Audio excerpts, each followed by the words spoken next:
मंच पर विराजमान सहारा परिवार के श्रीमान कैलाश जी, भाई उमेश जी, मित्सुई कंपनी से पधारे हुए मिस्टर माकोटा सुजुकी,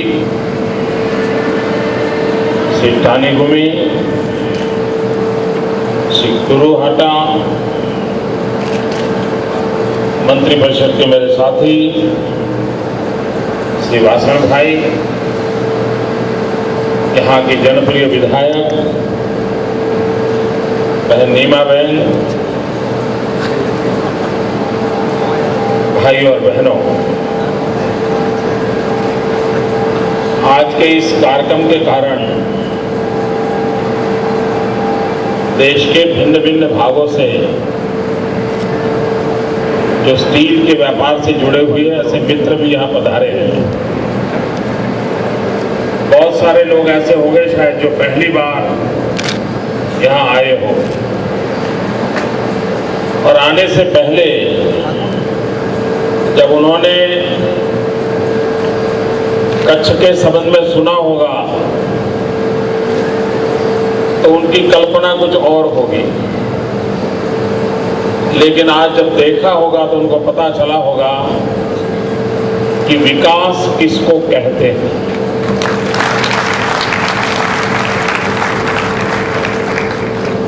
एक शब्द भी बोले बिना सिर्फ कच्छ को दिखाया जाए। 2001 और 2001 पहले का कच्छ और वर्तमान कच्छ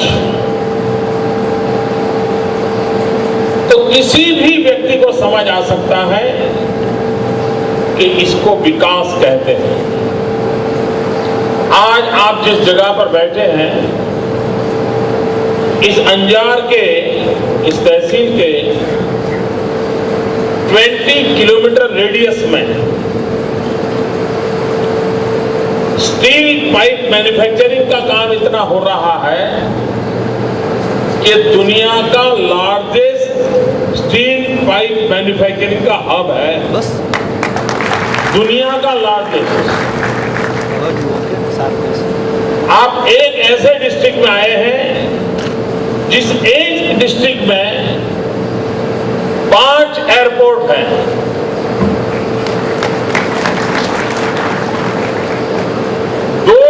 पोर्ट्स हैं, यानी एक डिस्ट्रिक्ट विकास की कितनी ऊंचाइयों तक जा सकता है और इतने कम समय में जा सकता है, ये इसका जीता जागता उदाहरण है। भाइयों बहनों, आज पूरे संसार में गुजरात के विकास की चर्चा यूं ही नहीं हो रही। एक निश्चित दिशा में इंक्लूसिव ग्रोथ कैसे हो, बैलेंस डेवलपमेंट कैसे हो, इसकी मूलभूत कल्पनाओं को एक नया आयाम देने में गुजरात ने सफलता पाई। आमतौर पर यह माना जाता है जब इंडस्ट्रियल ग्रोथ होता है तो अपने आप एग्रीकल्चर ग्रोथ में गिरावट आती है। जब उद्योगों के लिए जमीन जाती है तो खेती के लिए जमीन कम होती है। लेकिन आपको जानकर के खुशी होगी कि गुजरात में औद्योगिक विकास दर पूरे हिंदुस्तान में सर्वाधिक है। उसके बावजूद भी ये गुजरात स्टेट ऐसा है जहां पिछले 10 साल में 37 लाख हेक्टेयर भूमि नई एग्रीकल्चर सेक्टर में जोड़ी गई है। यानी एग्रीकल्चर की जमीन कम नहीं हुई हमारे यहां। ये विकास का मॉडल हमने देश के सामने रखा। हमने विकास को 3 भागों में बैलेंस रूप से डेवलप करने की दिशा में काम किया है। 3 पिलर पर विकास के मॉडल को हमने आगे बढ़ाया है। 1/3 agriculture, 1/3 industry and 1/3 service sector. आज जो हमारा टूरिज्म डेवलप हो रहा है, किसी ने सोचा नहीं होगा अकेला कच्छ डिस्ट्रिक्ट उसका टूरिज्म पोटेंशियल इतना है कि पूरा राजस्थान जितने टूरिस्टों को आकर्षित करता है, जिसमें उदयपुर हो, जयपुर हो, जोधपुर हो, जैसलमेर हो, अकेला कच्छ डिस्ट्रिक्ट उतने ही टूरिस्ट को आकर्षित करने की ताकत रखता है। हमने अभी 3-4 साल से ही टूरिज्म के सेक्टर में ध्यान केंद्रित किया है, लेकिन इतने कम समय में खुशबू गुजरात की घर घर पहुंचाने में हम सफल हुए।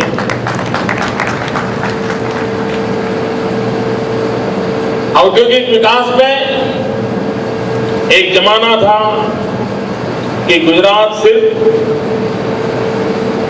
नमक उत्पादन से जुड़ा रहता था।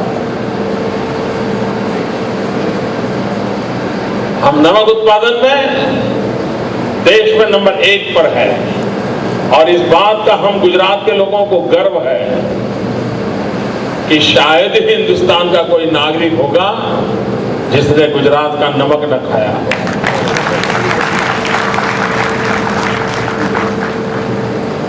हमें इस बात का गर्व है और इसके कारण हमारे यहां ज्यादातर केमिकल, फार्मास्यूटिकल इसी औद्योगिक दायरे का विकास हुआ। हमने इसमें से एक बहुत बड़ा फोकस शिफ्ट किया और आज जल, थल और नभ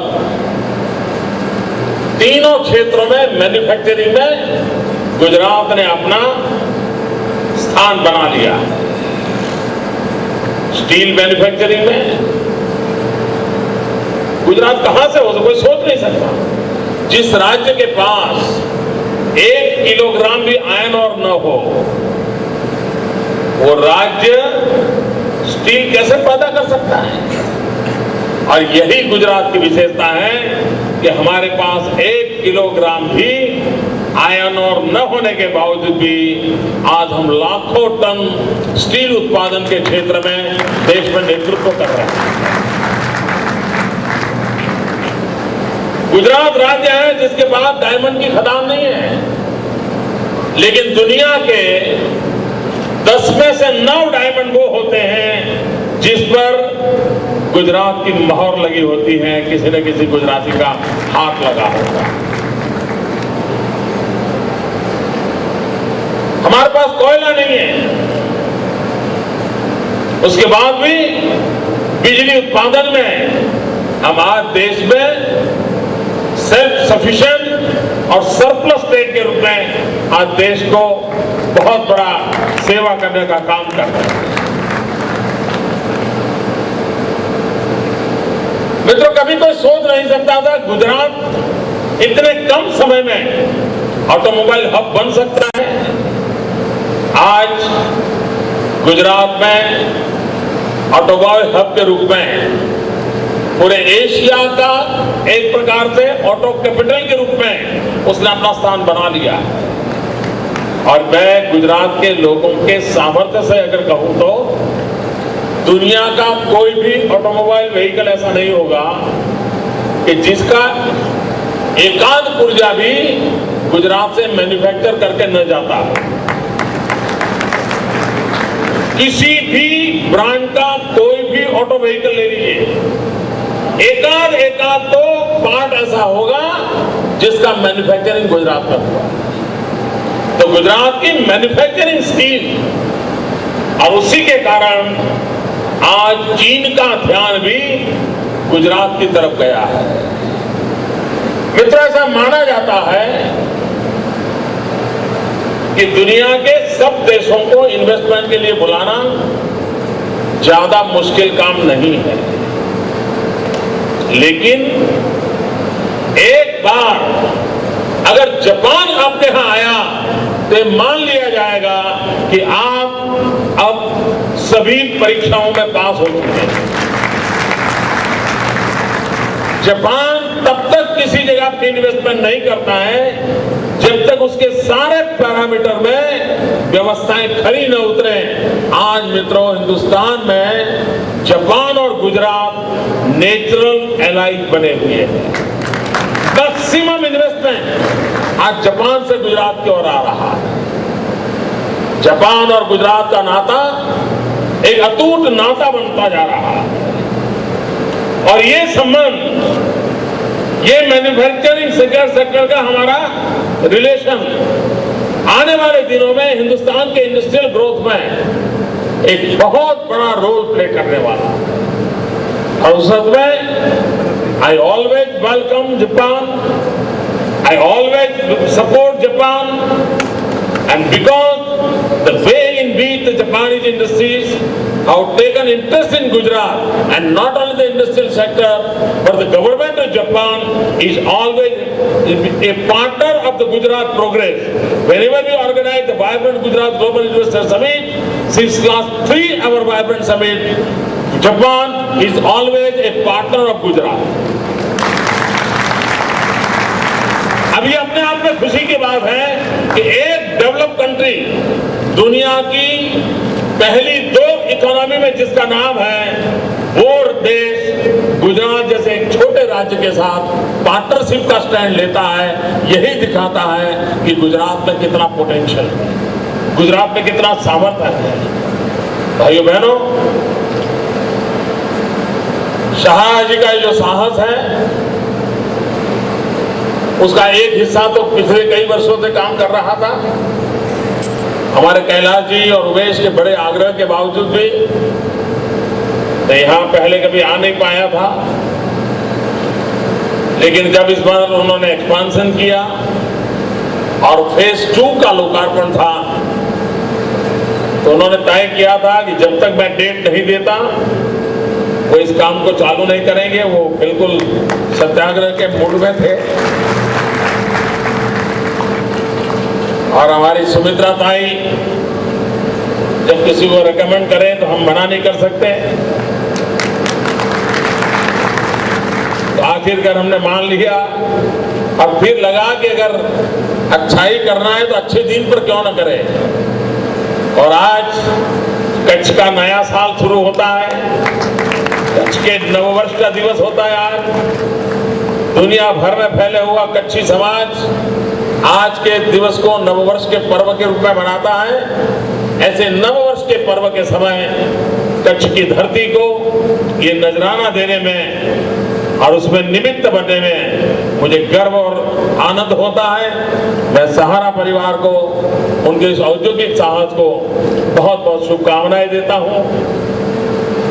गुजरात की विकास यात्रा में देश भर से जो यहाँ प्रतिनिधि आए हैं उनसे भी मैं आग्रह करता हूं कि आप भी गुजरात की इस विकास यात्रा को अपनी आंखों से देखें और अगर जो सत्य लगे तो आप भी उस औद्योगिक जगत को इस बात को पहुंचाइए कि गुजरात ने अपने आप को कहां से कहां जाकर के खड़ा कर दिया है। फिर एक बार आप सबको बहुत बहुत शुभकामनाएं।